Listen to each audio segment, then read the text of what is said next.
والعاقبۃ للمتقین ونعوذ باللہ من الشیطان الرجیم بسم اللہ الرحمن الرحیم الا بذکر اللہ تطمئن القلوب او کما قال اللہ تبارک و تعالی فی القرآن المجید والفرقان الحمید فی مقام الآخر وما ارسلناک الا رحمۃ للعالمین او کما قال اللہ تبارک و تعالی فی القرآن المجید والفرقان الحمید فی مقام الآخر وَلَنَبْلُوَنَّكُمْ بِشَيْءٍ مِّنَ الْخَوْفِ وَالْجُوعِ وَنَقْصٍ مِّنَ الْأَمْوَالِ وَالْأَنفُسِ وَالثَّمَرَاتِ وَبَشِّرِ الصَّابِرِينَ صدق اللہ مولانا العظیم وبلغنا رسولہ النبی الکریم الامین یا صاحب الجمال و یا سید البشر من وجهك المنیر لقد نور القمر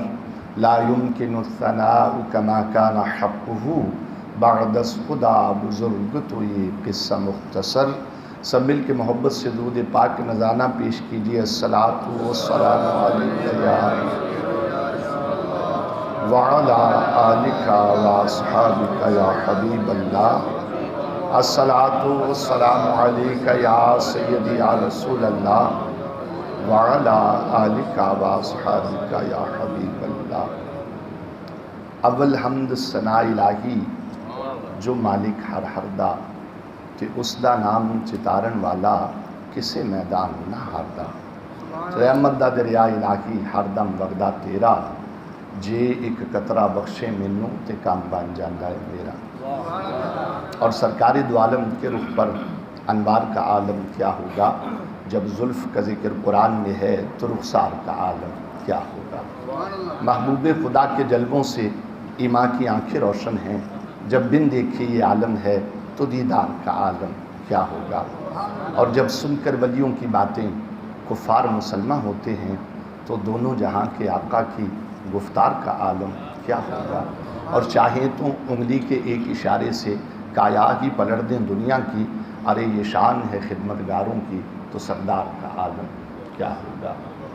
طیبہ سے ہوا جب آتی ہے تو دل کو سکون مل جاتا ہے، اس پار کا جب یہ عالم ہے تو اس پار کا عالم کیا ہوگا۔ او اولیاء او انبیاء چی شیراجہ ماں دا نبی آخر الزمان برابر ندی۔ رحمان بابا کہتے ہیں اگر اولیاء اور انبیاء سب جمع ہو جائیں نبی آخر الزمان صلی اللہ علیہ وسلم کے برابر نہیں۔ او آسمانی کتابوں نہ دیوارا حق خود قرآن برابر ندی۔ آپ فرماتے ہیں آسمانی کتاب حق ہیں، قرآن عظیم کے برابر نہیں۔ او ایمان دا کل جہان دا مومنانو دا صدیق اکبر دا ایمان برابر نہ دے۔ وہ کہتے ہیں جمیع مومنین کا ایمان جمع کر دیا جائے تو سیدنا صدیق اکبر رضی اللہ تعالیٰ عنہ کے ایمان کی برابری نہیں کر سکتا۔ فرماتے ہیں دامنم چے عادلان کو جہان دیر دی، خود عمر ابن خطاب دے او فرمان برابر نہ دی۔ عادلان زمانے میں عادل بڑے ہوں گے پر حضرت عمر رضی اللہ تعالیٰ عنہ کے ایک فرمان کے برابر کوئی نہیں۔ پھر فرمایا چھ سخیان پہ جہان دیر دی، خود عثمان ابن عفان برابر نہ دی۔ سخی زمانے میں بڑے ہیں پر حضرت عثمان رضی اللہ تعالیٰ عنہ کے برابر کوئی نہیں۔ ننگیالی اور توریالی مرد میدان خود علی شیر یزدان برابر نہ دی۔ افغانستان کی بڑی دلیر قومیں ہیں ننگیالی اور توریالی۔ رحمان بابا کہتے ہوں گی وہ میدان میں بڑی دلیر پر حضرت علی شیر یزدان کے برابر کوئی نہیں۔ پھر فرمایا شہادت پہ مظلومیت دے پہ جہان خود کربلا د سخیزوان برابر نہ دی۔ وہ کہتے ہیں شہادتیں تو بڑی ہوئی ہیں لیکن جو شہید نوجوان کربلا میں ہوا اس کے برابر کوئی نہیں۔ رحمان بابا فرماتے ہیں اولیاء دیوارا دا آسمان ستوری خود بغداد دا سخیزوان برابر نہ دی۔ وہ کہتے ہیں ولی سب آسمان کے تارے ہیں پر جو تارہ بغداد میں چمک رہا ہے کوئی ولی اس کے برابر نہیں۔ تے ولی اللہ دا دلانو صاف کرتے وال کڈن دے وال سمجھا سکتا ہے، تے اکھاں بند کر کے تے نیوی تون کر کے چاتی لوہے محفوظ تے پا سکتا ہے۔ تے ولی اللہ دا مرید ہو وجہ مشکل وچ تے ولی ٹر بخاریوں آ سکتا ہے، تے کتے بیٹھ اجمیر دے ٹبیاں وچ جادوگران کلمہ پڑھا سکتا ہے، تے کتے داتا حجویری دے روپ اندر رنگ سارے پنجاب نو لا سکتا ہے۔ ولی اللہ نو رب توفیق دیتی جڑا نال رکیاں دے بھی نیل چلا سکدا ہے، تے ولی اللہ دی طاقت پو تسلیم کرنی جڑا ایتھوں بہ کے مکہ تے مدینہ وکھا سکدا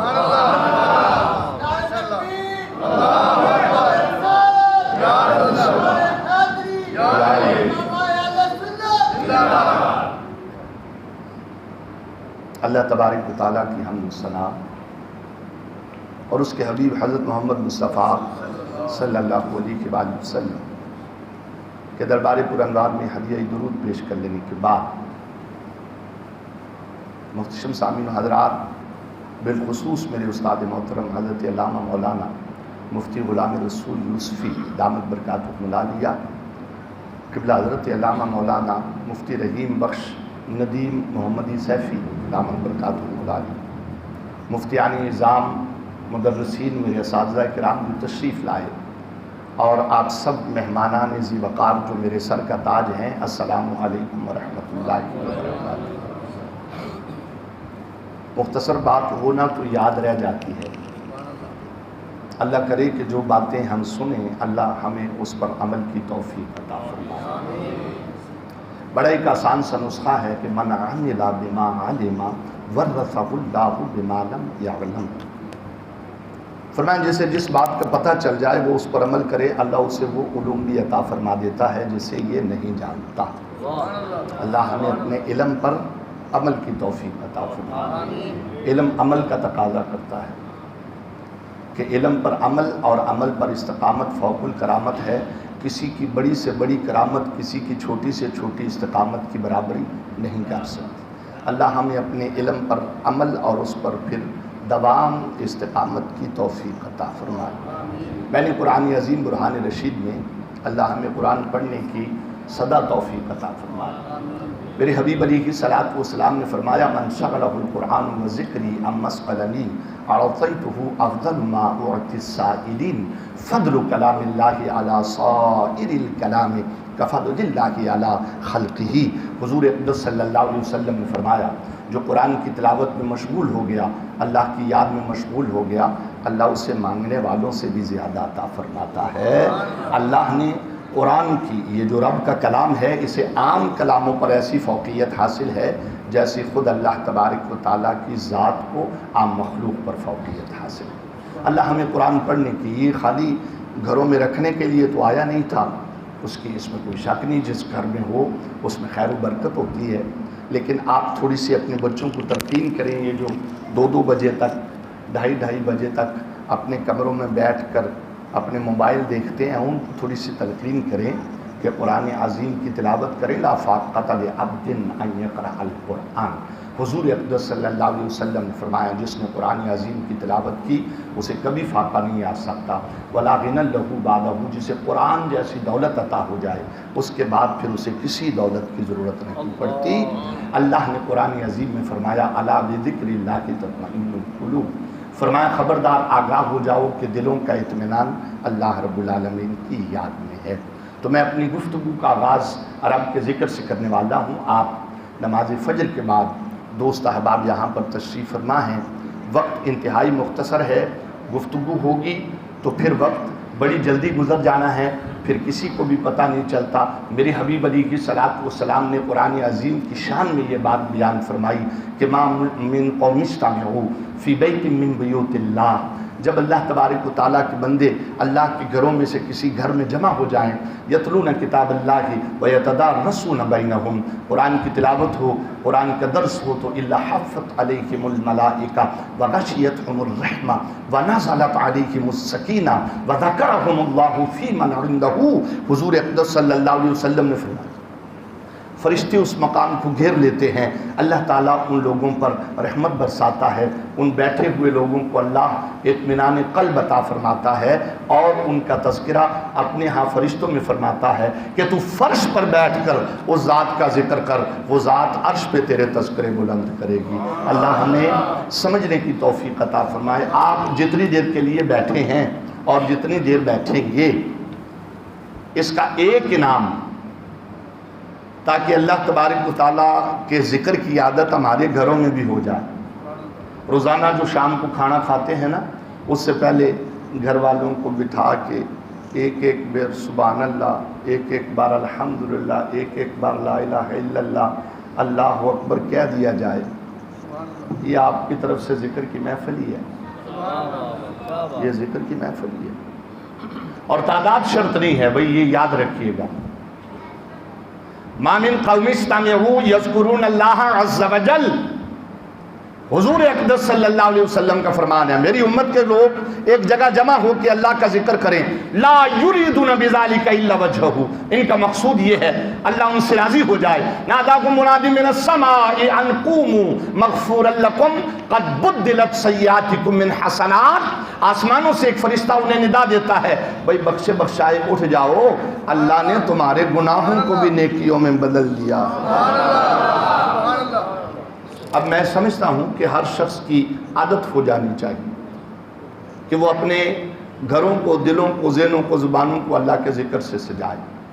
آخری بات کر کے میں آگے چلوں تاکہ آپ کی عادت ہو جائے، جو شخص دفتر جا رہا ہے، جو شخص جا رہا ہے اپنے کسی کام پر، دکان، جو شخص آیا ہے مسجد سے باہر، جو تھڑے پر ہے، جو کہیں پارک میں جا رہا ہے، اس کو چاہیے کہ ہر وقت اللہ تبارک و تعالیٰ کا ذکر کرے۔ اکثر ہم کبھی بیٹھے ہوتے ہیں نا، ساڑھے پٹھانہ دے بارے انج بھی مشہور ہے، پٹھان گل کردہ ہوئے گا، نہیں بھائی ہم تمہیں یہ گراری 2 لاکھ میں دے گا، اور تسبیح ایسے گھما رہا ہوگا، تو اکثر لوگ مذاق کرتے ہیں، کہتے ہیں یار یہ بات کر رہا ہے، بات یہ نہیں ہوتی، ہم اپنی عادت نہیں چھوڑتے، مسجد میں بیٹھ کر جب قرآن و حدیث پڑھا جائے، نعت پڑھی جائے، اس وقت ذکر نہیں کرنا، اس طرف متوجہ رہنا، یہ صالحین کا طریقہ ہے۔ ہماری عادت ہے بھائی، ہم اس پہ اگر کچھ نہ بھی پڑھ رہے ہونا تو ہماری انگلیاں ہل رہی ہوتی، کیوں؟ شیطان کا چھانٹا ہے، خبیث بڑا تیز ہے، یہ ہر وقت ہاتھ میں ہونا چاہیے، وہ ہاتھ میں ہوگا کبھی تو یاد آئے گا سبحان اللہ سبحان اللہ۔ عادت بناؤ، عادت ہو جائے گی تو ذکر سے زبان ہو جانی ہے تر، اور ذکر سے زبان تر ہو جانی ہے تو بڑے بڑے سرماؤں کے جس دن پتے پانی ہو جائیں گے نا، حضور اقدس صلی اللہ علیہ وسلم نے فرمایا ان الذین لا تزال السنتهم رطبۃ من ذکر اللہ يدخلون الجنۃ وهم يضحکون، فرمایا پر بے شک اور میرے جن امتیوں کی زبانیں دنیا میں اللہ کے ذکر سے تر ہیں، وہ قیامت والے دن بھی ہنستے ہنستے جنت میں جائیں گے۔ اور درود اس ہستی کی ذات اقدس پر کہ جس کے لیے اللہ نے کل کائنات کو سجایا، جو مقصود کائنات ہے، جو جانے کائنات ہے، جو ایک مرتبہ درود پڑھے اللہ تعالیٰ 10 رحمتیں نازل فرماتا ہے۔ اللہ قرآن میں فرماتا ہے وَرَحْمَتِي وَسِعَتْ كُلَّ شَيْءٍ، میری ایک رحمت نے ساری کائنات کا احاطہ کیا تو 10 رحمتوں کا عالم کیا۔ بس حضور اقدس صلی اللہ علیہ وسلم کے درود سے اپنا تعلق جوڑ لو گئی، ساری پریشانیاں اتنی عظیم سہار ہونے کے باوجود ذلت ہمارے گلے پڑی ہوئی ہے۔ من عثرت علیک حاجۃ فلیکثر الصلاۃ علی فانها تکشف الہموم والغموم والکروب وتکثر الارواح وتقضی الحوائج، حضور اقدس صلی اللہ علیہ وسلم نے فرمایا جسے کوئی حاجت پیش آ جائے وہ مجھ پر پڑھے درود، میرا پڑھا درود اس کے غموں، دکھوں، تکلیفوں، پریشانیوں کے لیے کافی ہو جائے گا، اللہ اسے غیب سے رزق عطا کرے گا اور اس کی ساری حاجتوں کو پورا فرما دے گا۔ ہم ہیں حضور اقدس صلی اللہ علیہ وسلم کی امت اور پریشان حال ہیں، مصیبتوں میں گرفتار ہیں، اس میں کوئی شک نہیں کہ بندے کے اپنے ہاتھ کی کمائی کی وجہ سے بعض اوقات آزمائش آتی ہے، بعض اوقات بندے کا جتنا بڑا مقام اور درجہ ہوتا ہے اس لحاظ سے آزمائش آتی ہے۔ مولانا جلال الدین سیوطی علیہ رحمہ الخصائص الکبریٰ میں ایک حدیث رقم فرماتی ہے، اور میں سمجھانے کے لیے کہہ رہا ہوں کہ جس کا انعام تھا وہ اس کی طرف توجہ کوئی نہیں کرتا۔ قوم بنی اسرائیل کا ایک شخص 200 سال اللہ کی نافرمانی کرتا رہا، جب فوت ہو گیا تو قوم بنی اسرائیل نے اس نے پاؤں سے پکڑا، کھینچ کر کوڑا دان میں پھینک دیا۔ فَآخَذُوهُ بِرِجْلِهِ فَأَلْقَوْهُ عَلَى مَزْبِلَةٍ، کوڑا دان۔ اور اب نے موسیٰ نبی علیہ السلام کو وحی فرمائی ان اخرج فصلی علیہ، آپ اسے نکالیے اور اس پر جنازہ پڑھیے۔ موسیٰ نبی علیہ السلام آئے کہ اللہ کا دوست کوڑا دان میں کیا کر رہا ہے، لیکن جب نظر پڑی تو عرض کی یا ربی شہید بنی اسرائیل انہ عصاک مئۃ سنۃ، سارا کا سارا بنی اسرائیل تو گواہی دیتا ہے 200 سال ہو گئے تیری نافرمانی کر رہا. رب نے فرمایا کان ھکذا الا انہ کلما نشر التوراۃ ونظر الی اسم محمد صلی اللہ علیہ وسلم قبلہ ووضع علی عینیہ وصلی علیہ. ہے تو 200 سال کا نافرمان. اس میں ایک کمال عمل یہ ہے تورات جب کھولتا ہے میرے محبوب صلی اللہ علیہ وسلم کا نام مبارک دیکھتا ہے, اسے چومتا ہے, آنکھوں سے لگاتا ہے. فشکرت لہ ذالک وغفرت ذنوبہ وزوجتہ 70 حورا. اس ایک عمل کے پاداش میں رب نے اس کے 200 سال کے گناہ معاف کر کے اس کی کامل بخشش کر کے 70 جنتی حوروں سے اس کا نکاح بھی کر دیا. اللہ ہمیں حضور اقدس صلی اللہ علیہ وسلم پر درود پڑھنے کی توفیق عطا فرمائے. میں نے تیسری آیت مقدسہ کی تلاوت کی. اللہ قرآن میں فرماتا ان قریب آزمائیں گے آپ کو خوف سے, اور خوف و ہراس کا یہ عالم ہے کہ حد نظر تک پھیلے. ریگزاروں میں خاندان رسالت کا ایک مختصر مقدس قافلہ درندہ صفت صفاق انسانوں میں گھرا پڑا ہے. سورج کی شعاعیں پڑتی ہیں تو زمین کے ذرے شرارے بن جاتے ہیں. دشمن کے نیزوں اور بھالوں کی چمک سے آنکھیں چندیائی جاتی ہیں. بے نیام تلواریں خاندان رسالت صلی اللہ علیہ وسلم کے اس مقدس قافلے پر کندی پڑتی ہیں. ہر آنکھ صفاق, ہر نظر صفاق اور ہر آنکھ بے باک و غستاخ نظر آتی ہے. شر کے اس طوفان بدتمیزی میں کوئی بھی خیر اور مروت کی آواز سنائی نہیں دیتی. خیر کے سارے دروازے بند ہیں. پیغام سن لو جی, میری گفتگو کا مقصود یہ ہے. خیر کے سارے دروازے بند ہیں, پر کچھ نفوس قدسیہ اب بھی ایسے ہیں جو اپنے خیموں میں اللہ کے حضور سر جھکائے اللہ کی تسبیح بیان کر رہے ہیں. کاش سمجھ آ جائے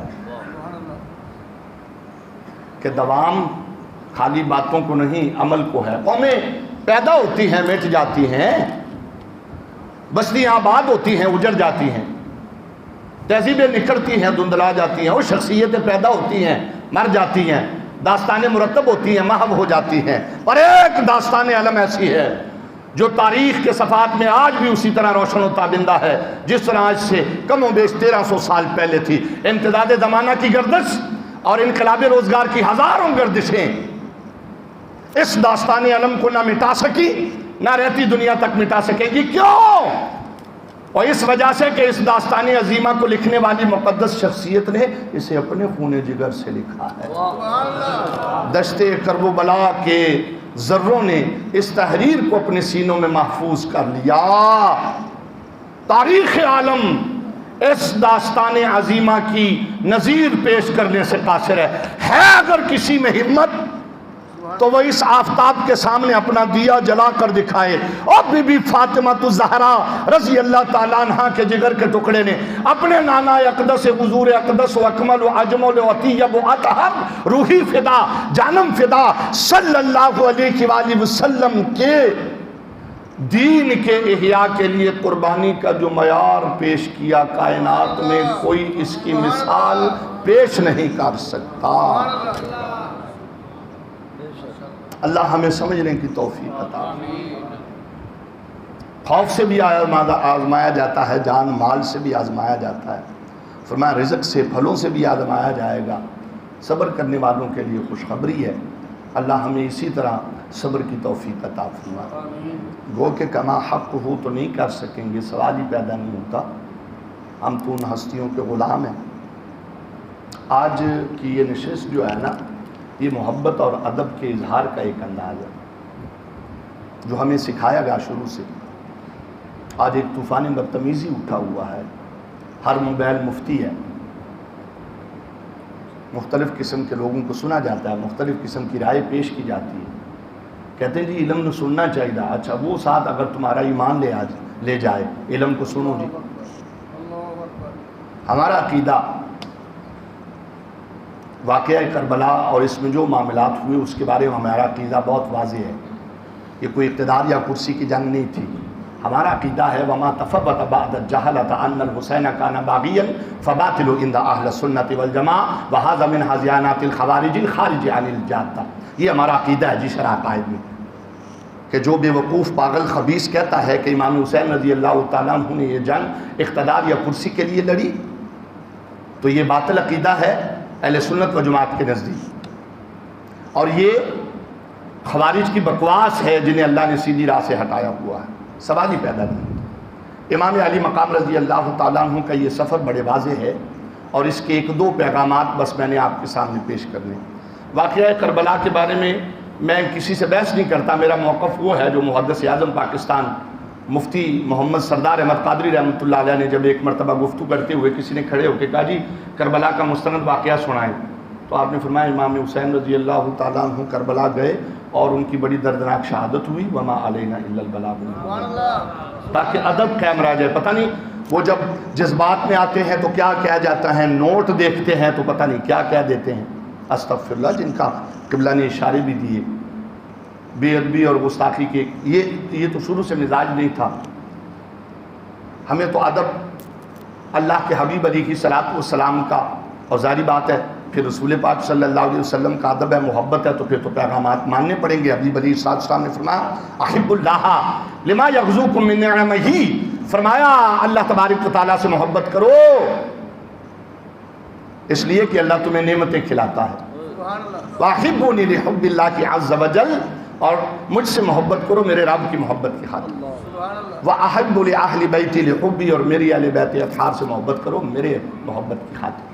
ہم تو اس محبت کے لیے آئے، اور اس کا ادب ہمیں 1450 سال پہلے حضرت عباس ابن عبد المطلب رضی اللہ تعالیٰ عنہ سکھا گئے کہ حسب نسب چاہے کوئی ہو، آج مطلب آپ کسی بندے کے دلائل دینے سے متاثر ہو جاتے ہیں، کسی بندے کے انداز گفتگو سے متاثر ہو جاتے ہیں. حضرت عباس رضی اللہ تعالیٰ عنہ نے کسی بندے کی ویسے ہی پرسنالٹی آپ اس سے متاثر نہیں، ایک معیار مقرر کر دیا گیا کہ اگر کوئی شخص قریش کے قبیلے سے ہو، خاندان بنو ہاشم سے ہو، اگرچہ عبد المطلب کا بیٹا ہی کیوں نہ ہو، اور نام اس کا عباس رضی اللہ تعالیٰ عنہ کیوں نہ ہو، اور نسبی رشتے میں حضور اقدس صلی اللہ علیہ وسلم کا چچا ہی کیوں نہ ہو، ادب کا معاملہ اس کا یہ رہنا ہے. جب ان سے پوچھا گیا کہ بڑے آپ ہیں یا حضور اقدس صلی اللہ علیہ وسلم، آپ نے فرمایا ہوا اکبر منی وانا ولدت قبلی، فرمایا بڑے وہ ہیں خالی پیدائش میری پہلے ہوئی. یہ ہے بس سارا ادب یہ ہے. الزموا مودتنا اہل البیت فانکم من لقی اللہ عز وجل وهو یودنا دخل الجنۃ بشفاعتنا. حضور اقدس صلی اللہ علیہ وسلم نے فرمایا میری اہل بیت اطہار سے یہ مودت جو ہے نا، محبت جو ہے، اس کو لازم پکڑو. جو اللہ تبارک و تعالیٰ سے اس حال میں ملا کہ میرے اہل بیت اطہار سے محبت رکھتا ہے تو وہ مجھ محمد صلی اللہ علیہ وسلم کی شفاعت سے جنت میں چلا جائے. اور یہ محبت بڑی بات ہے. میرے حبیب علیہ السلام نے فرمایا واللہ لا يدخل قلب رجل الایمان حتی یحبهم للہ ولقرابتهم منی، فرمایا مجھے اس ذات کی قسم نہ، فرمایا اللہ تبارک و تعالیٰ کی عزت و جلال کی قسم، تم میں سے کسی شخص کے دل میں ایمان اس وقت تک داخل نہیں ہو سکتا جب تک کہ وہ میرے اہل بیت اطہار کے ساتھ میری محبت اور میری قرابت کی وجہ سے محبت نہ کر لے. تو یہ 2 منٹ کا کلپ ہے، چلے سن لیتے ہیں فلانا ذاکر کیا کہہ رہا ہے، پھر وہ ذاکر نائک کیا کہہ رہا ہے، پھر یہ آج کل نئی بیماری جو انجینئر کی اٹھی ہے. نہیں، ایسا نہیں کرنا چاہیے، نقصان ہوتا ہے. ایک بندہ ایک موقف پیش کر رہا ہے، آپ کو پتہ ہی کوئی نہیں یار کس کے بارے میں کہہ رہا ہے، آپ اس کو سنے جا رہے ہیں کہ جی ایک شہزادوں کی کرسی کی جانب تھی، ایسا ہو گیا ایسا ہو گیا. نہیں، حضور اقدس صلی اللہ علیہ وسلم گزر رہے ہیں، سیدہ طیبہ طاہرہ فاطمہ زہرا رضی اللہ تعالیٰ عنہ کے دروازے مبارک کے سامنے سے امام علی مقام رضی اللہ تعالیٰ عنہ بچے ہیں اور رو رہے ہیں. میرے حبیب علیہ کی صلاۃ والسلام نے اندر جا کر سلام پیش فرمایا اور فرمایا فاطمہ رضی اللہ تعالیٰ عنہ کیا تو نہیں جانتی ان بکاؤہ یؤذینی، یہ حسین جب روتا ہے تو مجھے تکلیف ہوتی ہے.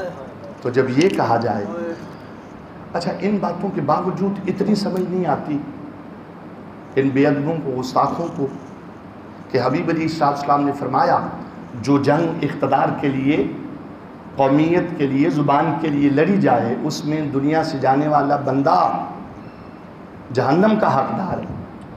پھر کیسے یہ موقف رکھ سکتے ہیں ان ہستیوں کے بارے میں، خاص طور پر اس ہستی کے بارے میں کہ جس کے بارے میں حضور اقدس صلی اللہ علیہ وسلم نے ان دو ہستیوں کو فرمایا کہ ان الحسن والحسین سید شباب اہل الجنہ، میرے حسن اور حسین جنت کے نوجوانوں کے سردار ہیں۔ حبیب علیہ کی صلاۃ والسلام کے نسبت کی قدر ہونی چاہیے۔ حضور اقدس صلی اللہ علیہ وسلم کی خادمہ تھی بریدہ، وہ کسی دن کہیں باہر جا رہی تھی تو ان کی چوٹی نظر آ رہی تھی۔ کسی نے کہا غطی شعائی فاتقہ، اے بریدہ یہ چوٹی چھپا، محمد صلی اللہ علیہ وسلم تمہیں نہیں بچا سکتے نعوذ باللہ۔ اس نے آ کے حضور اقدس صلی اللہ علیہ وسلم کو یہ بات عرض کر دی۔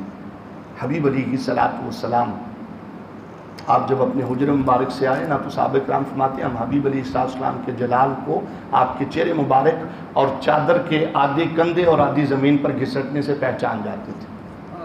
جب حبیب علیہ السلام باہر آئے تو صحابہ کرام نے عرض کی سونے امرنا بما شئت، آپ ہمیں حکم دیں۔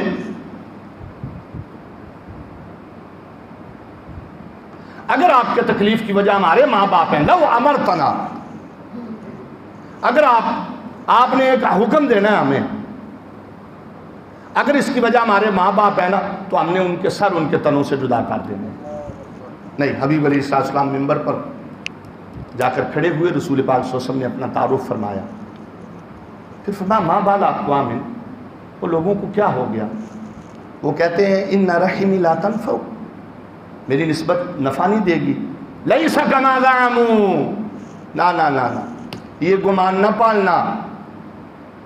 فرمایا میں محمد مصطفیٰ صلی اللہ علیہ وسلم شفاعت فرماؤں گا، میرا رب میری شفاعت کو قبول فرمائے گا، سبحان اللہ، اور میری امت میں سے اللہ نے جن کو عظمتیں عطا فرمائی ہیں وہ شفاعت فرمائیں گے، اللہ ان کی شفاعت کو قبول فرمائے گا میری نسبت کی وجہ سے۔ اور معاشر میں تو شفاعت کا اتنا بازار گرم ہوگا۔ انس بن مالک سے روایت، یہ مصنف ابن ابی شیبہ کی حدیث ہے، حبیب علیہ السلام نے تکمیل جس بات پر کی کہ ان ابلیس لا یتطاول طمعا فی الشفاعہ، رسول اللہ صلی اللہ علیہ وسلم نے فرمایا شفاعت کا اتنا بازار گرم ہوگا کہ شیطان بھی اپنی گردن اٹھا اٹھا کے دیکھے گا کہ شاید آج میری بھی شفاعت ہو جائے۔ تو ان باتوں کا خاص خیال رکھنا ہے۔ بہت سارے سوالات ہیں، ان کے علماء نے بڑے ادب اور محبت سے جواب دیے۔ اب یہ رائے پیش کی جا رہی ہے جی ان کو سب نے منع کیا، پھر بھی امام علی مقام رضی اللہ تعالیٰ عنہ نکلے۔ بہت ساری باتیں ایسی پیش کی جاتی ہیں، تو بھئی اس کی بڑی وجہ ہے نا۔ میں آپ کو ایک مثال دے دیتا ہوں۔ قلندر لوری فرماتے ہیں ہر کے عشق مصطفیٰ سامانی اوست، بحر بردر گو شاہ دامانی اوست۔ فرمایا کہ جس کے دامن اور دل میں عشق مصطفیٰ آ جائے، اللہ خشکی و تری کی ہر نعمت اس کی گود میں ڈال دیتا ہے۔ سبحان اللہ، اب ذرا تھوڑا سا آپ ایک موازنہ تو کریں فتوح شام کے حوالے سے۔ اگر علامہ واقدی کی آپ باتیں سنیں، ابو عبیدہ ابن جراح رضی اللہ تعالیٰ عنہ کی سربراہی میں مشورہ ہو رہا ہے، حضرت عمر رضی اللہ تعالیٰ عنہ کی طرف سے مدد آنے والی ہے لیکن شام تک پہنچے گی، لیکن روم میں جو 60,000 کا لشکر کھڑا ہے اب اس کو شام تک روکنا ہے، اس کو روکے گا کون؟ ایک ہستی کھڑی ہوئی جن کا نامی حضرت خالد ابن ولید رضی اللہ تعالیٰ عنہ۔ آپ نے فرمایا مجھے 30 بندے دے دو، میں شام تک ان کو روک لوں گا۔ ایک بوڑھے صحابی کھڑے ہوئے رضی اللہ تعالیٰ، کہا خالد رضی اللہ تعالیٰ، رسول پاک صلی اللہ علیہ وسلم کے اصحاب پر زیادتی نہ کر، لوگ یہ سمجھے شاید 10,000 کہیں گے یا 30,000 کہیں گے۔ کہا نہیں، 60 لے جا، اللہ نے قرآن میں فرمایا ایک ایمان والا 1000 کافروں کے لیے کافی ہے، 60 لے جا۔ اچھا، جس کے دل میں اور دامن میں عشق مصطفیٰ آ جائے وہ 60,000 کے مقابلے میں کھڑے ہو جاتے ہیں، جن کے بارے میں حضور اقدس صلی اللہ علیہ وسلم نے فرمایا حسین منی وانا من الحسین، حسین مجھ سے ہے اور میں حسین سے۔ اچھا، وہ 22,000 کے سامنے کیوں نہیں کھڑے ہو سکتے؟ یہ بات ذہن نشین رکھیے۔ حضور اقدس صلی اللہ علیہ وسلم کی زبان سے بات نکلے، وہ اس کے لیے اپنا سب کچھ قربان کر دے، اور اگر حضور اقدس صلی اللہ علیہ وسلم کی زبان مبارک سے لعاب دہن جس ہستی کے منہ میں گیا 22,000 تو شاید کوئی نہیں. جب سیدہ طیبہ طاہرہ فاطمہ زہرا رضی اللہ تعالیٰ عنہ اپنے دونوں شہزادوں کو حضور اقدس صلی اللہ علیہ وسلم کے دربار میں لے آئیں, عرض کی سنیا یہ آپ کے بیٹے ہیں, آپ انہیں عطا فرمائیں. حضرت عمر بن خطاب رضی اللہ تعالیٰ عنہ سے روایت حدیث ہے, کل نسب و حسب منقطع یوم القیامت ما خلا نسبی و حسبی وکل ولد اب فإن عصبتهم لأبیہم. اور فرمایا ہر حسب نسب قیامت والے دن ختم ہو جانا ہے سوائے میرے حسب و نسب کے, اور ہر بچے کی نسبت اس کے والد کی طرف ہوتی ہے. سیدہ طیبہ طاہرہ فاطمہ زہرا رضی اللہ تعالیٰ عنہ کی اولاد کی شان اور ہے, فإنی انا ابوہم وعصبتہم, ان کا باپ بھی میں محمد مصطفیٰ صلی اللہ علیہ وسلم اور ان کا حسب نسب بھی میں محمد مصطفیٰ صلی اللہ علیہ وسلم. اب بات سمجھ میں آئے گی, یہ اعتراض ختم ہو جانا ہے کہ جی کیسے کھڑے ہو گئے. وہ حبیب علیہ السلام نے فرمایا فاطمہ رضی اللہ تعالیٰ عنہ سن, ان الحسن فإن له سودی و حیبتی, فرمایا یہ جو میرا حسن ہے نا, جاؤ ہم نے اس کو اپنی سرداری اور حیبت عطا فرمایا.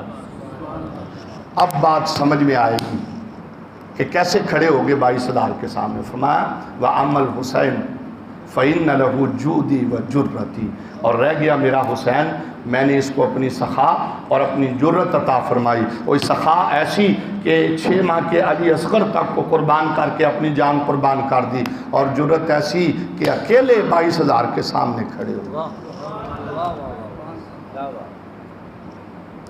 تکمیل پذیر ہو گئی جی میری گفتگو.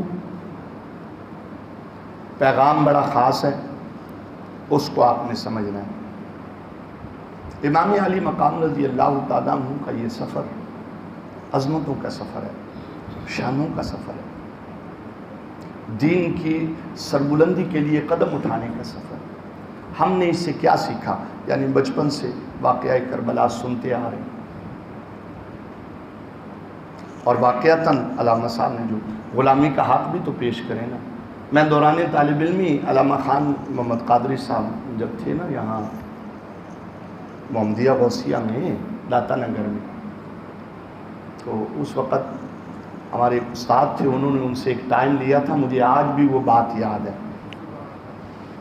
انہوں نے وہاں محرم الحرام میں ایک گفتگو کی, تو انہوں نے کہا کہ میں ایک گاؤں میں گفتگو کر رہا تھا, تو ایک بابا جی گفتگو کے بعد مجھے وہ مولانا صاحب نے کہا جی کہ یہ آپ کے انتظار میں ہیں 2-3 دن سے,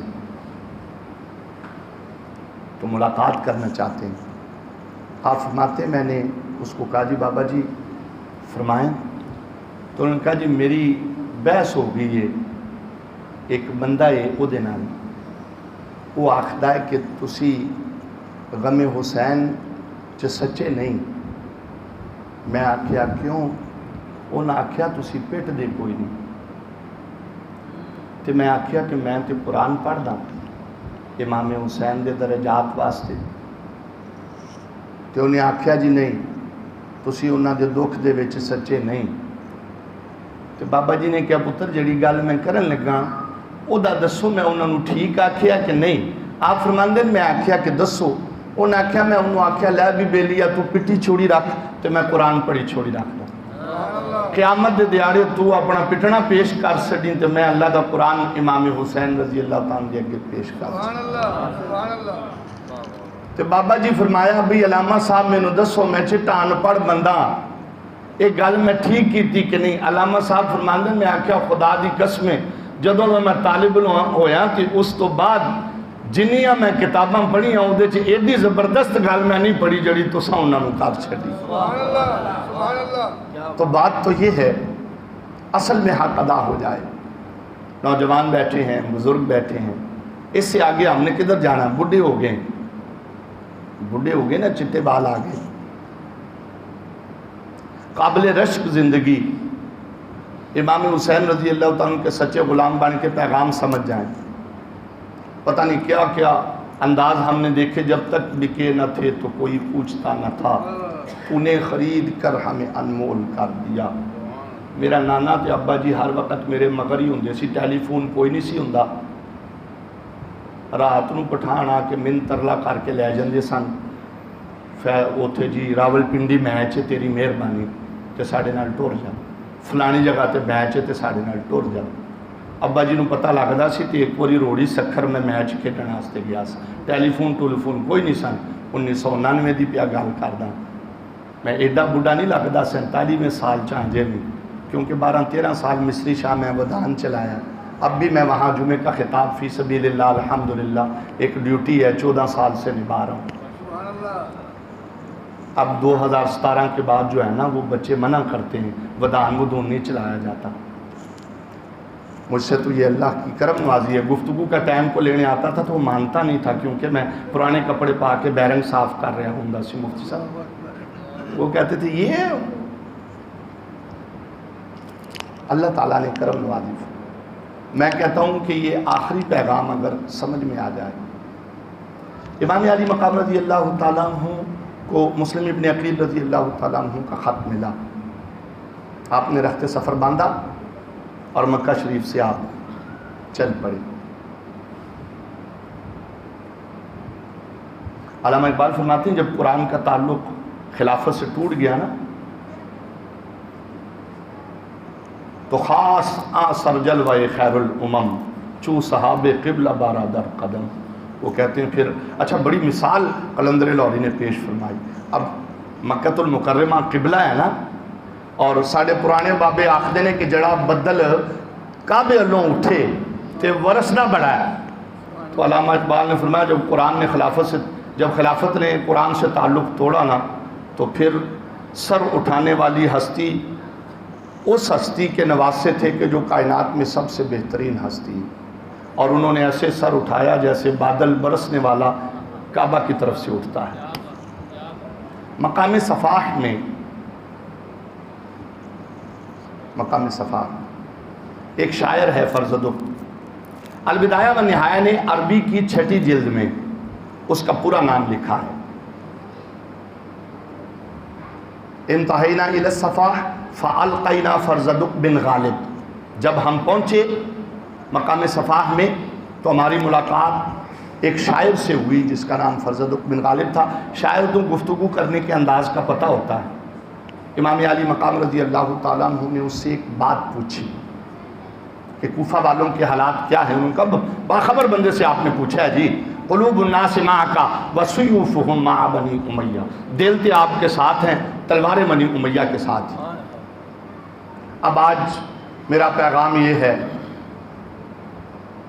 کہ بھوکے پانے مر جانا، آج تک میں نے کسی کو مرتے نہیں دیکھا، حرام نہ کھانا، بلوں اور بچوں کے سکول کے بہانے میں کسی کو غلط سودا نہ بیچنا، تو عقل اگر ایسا کر لو جیسا امام حسین رضی اللہ، تقوی اگر ایسا کر لو، نیت اگر ایسی کر لو، ایک چھوٹے سے لفظ ہیں پوری زندگی اس میں سما جاتی۔ جو آپ نے فرمایا لِلَّهِ الْأَمْرُ وَيَفْعَلُ مَا يَشَاءُ، حکم میرے رب کا، جو چاہتا ہے رب کرتا ہے۔ وَكُلَّ يَوْمٍ رَبُّنَا فِي شَأْنٍ، میرے رب کی ہر روز ایک شان ہے۔ إِن نَزَلَ الْقَضَاءَ بِمَا نُحِبُّ، کیا بات ہے، عاجزی کی کیا بات ہے، ذکر کی کیا بات۔ کہا سن بھائی، اگر حالات ایسے رہے جیسے مجھے پسند ہیں، میری مرضی کے مطابق ہوئے تو فنحمد اللہ علی نعمائہ، تو اللہ کی اس نعمت پر کہ اللہ نے مجھے فتح عطا فرمانی ہے، میں اللہ کا شکر ادا کروں۔ اور عاجزی کی حد کر دی، یہ میں بھی نکال دینی چاہیے۔ میں نے 5 وقت کی نماز پڑھی، جس نے نہیں پڑھی میں تو اس کی بات ہی نہیں کرتا، جو پڑھتا اس کی بھی آکڑ نہیں مان۔ میں نے 5 وقت کی نماز پڑھی، میں نے قرآن پڑھا، میں نے رشتہ دار دے نال ایک کر چھڑیا، میں اپنے ماں پیو دی یہ مدد کر، میں اپنے پرا دی، میں اور فرمایا گیا تیرا ان کے دربار میں کچھ نہ بننا ہی تیرا سب کچھ بننا ہے۔ پہلے بننے والوں سے جا کر پوچھ بن کر وہ کیا بنے، اور پھر قبر میں ان کا کیا بنا، جو میں کرتے رہتے ہیں۔ امام حسین رضی اللہ تعالیٰ عنہ نے اپنی سیرت سے یہ بات سمجھا دی ہے بھائی، فَنَحْمَدُ اللَّهَ عَلَى نِعْمَائِهِ وَهُوَ الْمُسْتَعَانُ عَلَى أَدَاءِ الشُّكْرِ، اور یہ جو میں شکر ادا کروں گا یہ بھی میرے رب کی مدد اور توفیق سے ہی ہے۔ اس کو کہتے ہیں عاجزی۔ میں 5 وقت کی پڑھی ہے تو میرے رب کی عنایت سے، میرے رب کی توفیق سے۔ اور آخری بات میں پوری زندگی کا نچوڑ ہے، وَإِنْ حَالَ الْقَضَاءُ بِمَا دُونَ الرِّجَاءِ، اور اگر حالات میری مرضی کے مطابق نہ ہوئے تو فلم یعتد من کان الحق نیتہ والتقوی سریرتہ، تو فرمایا پھر سنو، اور جس کی نیت سچی ہو اور جس کے سامنے رب کا خوف ہو، فرمایا پھر اسے کوئی فرق نہیں پڑتا کہ جنگ ادھر پڑے یا ادھر، فرمایا پتہ تو چلے گا محشر میں کہ جیتا کون اور ہارا کون۔ آج پیغام حسین میں یہ بات سمجھ جاؤ توکل کے لحاظ سے، حالات جیسے بھی ہوں، اللہ اور اللہ کے حبیب علیہ السلام کے حکم کے ساتھ اپنے تعلق کو ہم نے جوڑنا ہے۔ اللہ اور اس کے حبیب علیہ السلام کی اطاعت کے علاوہ کامیابی کی کوئی راہ نہیں۔ خواجہ جنید بغدادی رحمۃ اللہ علیہ فرماتے ہیں الطرق کلھا مسدودۃ علی الخلق الا من اقتفى علی آثار الرسول صلی اللہ علیہ وسلم۔ اور لوگوں، اللہ کی جانب جانے کے سارے راستے بند ہیں، ایک راستہ کھلا ہے، رسول اللہ صلی اللہ علیہ وسلم کی اطاعت و اتباع کرتے چلے جاؤ، اللہ خود تمہیں اپنا قرب عطا فرما دے۔ اتنی بات سمجھ جاؤ۔ امام علی مقام رضی اللہ تعالیٰ عنہ کا سفر اس لیے تھا، آپ نے کربلا کے میدان میں فرمایا کہ ان رسول اللہ صلی اللہ علیہ وسلم قال من رعا سلطانا جائرا مستحلا لحرام اللہ ناقصا لعہد اللہ مخالفا لسنت رسول اللہ صلی اللہ علیہ وسلم۔ فرمایا رسول اللہ صلی اللہ علیہ وسلم نے فرمایا کہ جب تم کسی ایسے ظالم شخص کو دیکھو کہ جو اللہ تبارک و تعالیٰ کے حدود کو توڑ رہا ہے، اللہ کے وعدوں کو توڑ رہا ہے، رسول اللہ صلی اللہ علیہ وسلم کے سنتوں کے خلاف کر رہا ہے، تو فرمایا جو قول اور فعل سے اس کو نہیں بدلتا، اللہ نے اپنے ذمہ کرم پہ ٹھہرایا ہے کہ اسے بھی اس کے ساتھ وہاں گرائے گا۔ میں رسول اللہ صلی اللہ علیہ وسلم کا نواسا ہوں، لہٰذا حق تکتا ہوں کہ میں ایسے ظالم فاسق شخص کو بدل دوں۔ یہ تھا کربلا کا فلسفہ، یہ تھا اس کا پیغام۔ اور کوئی کامیابی کی راہ، رسول اللہ صلی اللہ علیہ وسلم جو دین لائے اس کی سربلندی کے لیے امام حسین رضی اللہ تعالیٰ نے اپنا سارا کنبہ قربان کر دیا۔ تو اپنے بچے کی نیند قربان نہیں کرتا، اپنی بیٹی کی نیند قربان نہیں کرتا، خود نماز نہیں پڑھتا، ان کو تلقین نہیں کرتا، خود قرآن نہیں پڑھتا، اور اس کے علاوہ تو کسی راہ کو ڈھونڈنے کی کوشش کر رہا ہے۔ اگرچہ کہ اس لحاظ سے ہم لوگوں کو قبول نہیں کرتے، لیکن چونکہ دنیا ان کو کامیابی کے لحاظ سے ہر ایک کا منہ جو ہے نا انگریزوں کی طرف کھلا ہوا ہے۔ برنارڈ شاہ کہتا ہے، بہت بڑا مفکر گزرا ہے نا، بہت بڑا، ہمارے مسلمان بہت بڑے ایسے ڈاکٹر پروفیسر انجینئر ہیں جو اس کو فالو کرتے ہیں۔ تو برنارڈ شاہ کہتا ہے، I have studied this great personality، میں نے اس عظیم شخصیت کو پڑھا ہے، incredible personality، اس پرکشش ہستی کو پڑھا ہے۔ In my opinion Muhammad peace be upon him should be regarded a savior of humanity۔ وہ کہتا ہے اگرچہ میں عیسائی ہوں، میرا موقف یہ ہے کہ حضور اقدس صلی اللہ علیہ وسلم کو تمام کائنات کا نجات دہندہ ماننا پڑے گا، جو قیامت تک آئے گا اسے ماننا پڑے گا۔ اور امام حسین رضی اللہ تعالیٰ عنہ نے اپنے نانا حضور اقدس صلی اللہ علیہ وسلم کے دین کی سربلندی کے لیے یہ قربانی دی۔ آپ دوست احباب علماء کرام، خاص طور پر میرے اساتذہ کرام مفتیان اعظام تشریف لائے، اللہ تبارک و تعالیٰ اپنے شان جوادی و کریمی کے مطابق آپ کو جزائے جزیل عطا فرمائیں۔ جو باتیں میں نے کی اگر اس میں کوئی بات سمجھ نہ آئی تو یہ ضرور بالضرور میری کسی وجہ سے یا زبان کی وجہ سے یا کسی وجہ سے نہ ہوگا، لیکن جو باتیں سمجھ میں آئیں اللہ تعالیٰ ان باتوں پر ہم سب کو عمل کی توفیق عطا فرمائے۔ انشاءاللہ دین دنیا اور آخرت سبر جائے گی۔ وما دعوانا ان الحمدللہ۔